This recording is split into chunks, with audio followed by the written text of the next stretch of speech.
1947 में इतना पागलपन आ गया था अमेरिका में कि एक पायलट ने यहाँ तक कह दिया था कि इसने 9 एलियन स्पेसशिप उड़ते देखे हैं। हफ्तों के अंदर अंदर मुल्क भर में लोगों ने उड़न तश्तरियों को देखने की खबरें फैलाना शुरू कर दी, जिसकी वजह से अमेरिकी मीडिया ने इसे एटॉमिक साइट से कनेक्ट करना शुरू कर दिया। फिर एक दिन ऐसा होता है कि एक किसान अपने खेत से अजीबोगरीब मलबा लेकर अमेरिकी फौज के पास पहुंच जाता है और अमेरिकी फौज भी आंखें बंद करके इसे एलियन स्पेसशिप कहना शुरू कर देती है।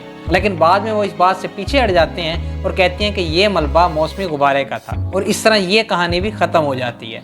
लेकिन फिर 1970 के आखिर में एक एलियन स्पेसशिप के हादसे की अफवाहें दोबारा सामने आती हैं। अब इस वाक़ये ने फिर से वही कहानी शुरू कर दी जैसे पहले हो चुका था और अब लोग इस बात का यकीन करने लगे थे कि अमेरिकी फ़ौज के पास वाकई कोई जिंदा एलियन मौजूद है। ये खुफिया अड्डे पर कैद है और इस पर तजुर्बात भी किए जाते हैं।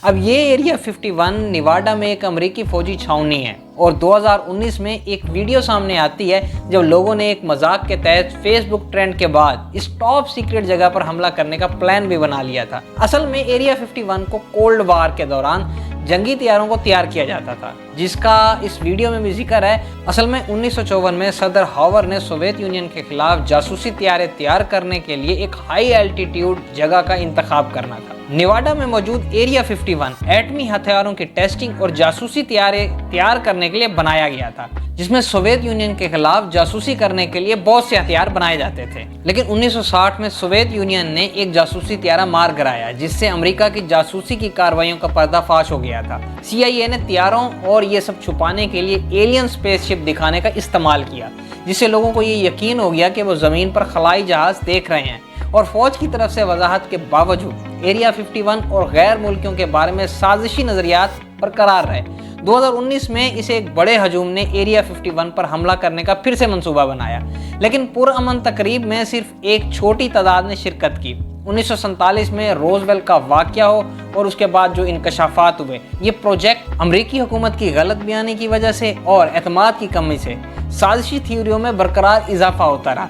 खलाई जहाज़ और एरिया 51 से मुतल्लिक मुख्तलिफ मौज़ूआत पर बहस जारी रहती थी। एक पब्लिक डॉक्यूमेंट के तहत ये भी बताया गया है कि एरिया 51 खलाई जहाज़ों को देखने के साथ साथ इसके ताल्लुक़ की वजह से गैर मुल्कियों से भी मुंसलिक रहा है और इसी वजह से ये सारी थ्योरीज क्रिएट होती हैं, जिसमें बॉब लॉस के एलियन टेक्नोलॉजी और एलिमेंट 115 के बारे में भी किए जाते हैं दावे। और इसमें CIA की तरफ से खलाई जहाज़ देखने से मुतल्लिक खुफिया डॉक्यूमेंट्स के पब्लिक होने और खलाई जहाज़ों के अल्फाज में तब्दीली पर भी मजीद बहस होती है। अमरीकी हुकूमत अपने इस डॉक्यूमेंट से ये बताता है कि असल में एलियन स्पेसशिप के कुछ नज़ारे गैर वाज़ेह रहते हैं और तजवीज़ करती हैं कि वो दर्जा बंद प्रोग्रामों का हिस्सा हो सकते हैं।